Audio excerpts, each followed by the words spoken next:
In the middle of the 14th century, Europe was struck by a disaster unlike anything it had ever known.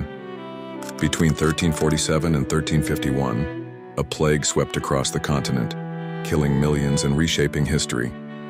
It became known as the Black Death. The story began in Central Asia. Historians believe the disease spread along trade routes carried by fleas living on rats.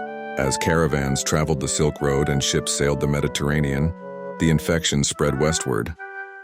In 1347, ships arrived in Sicily carrying not just goods but plague. Within months, the disease spread to Italy, France, Spain, and beyond. No corner of Europe was untouched. The symptoms were terrifying. Victims developed swellings or buboes in the armpits and groin. Fevers, chills, and vomiting followed. Death often came within days. With no knowledge of bacteria or modern medicine, people were powerless. The scale of the disaster was staggering. It is estimated that the Black Death killed between 1/3 and 1/2 of Europe's population, tens of millions of people in just a few short years. Entire villages vanished. Cities were left with empty streets. Fields went unplowed and harvests rotted. Fear gripped society. Some believed the plague was punishment from God. Others blamed outsiders or imagined conspiracies.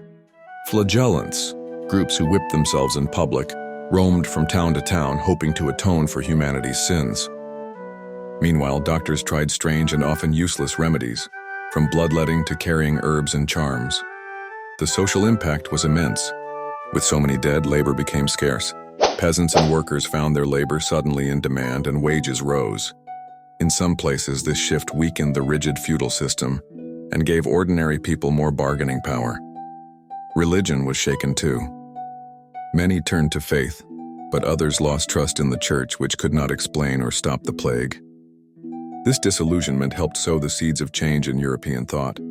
The plague also left a lasting cultural mark. Art and literature became filled with images of death, skeletons, grim reapers, and reminders of life's fragility. It was an age of mourning, but also of transformation. Though the Black Death eventually faded, outbreaks of plague would return for centuries. Yet the first great epidemic of the 14th century remains the most infamous. The Black Death was more than a tragedy. It reshaped Europe's economy, society, and culture. It showed how disease can change the course of history. In just 4 years, it destroyed the old world and laid the foundations for something new.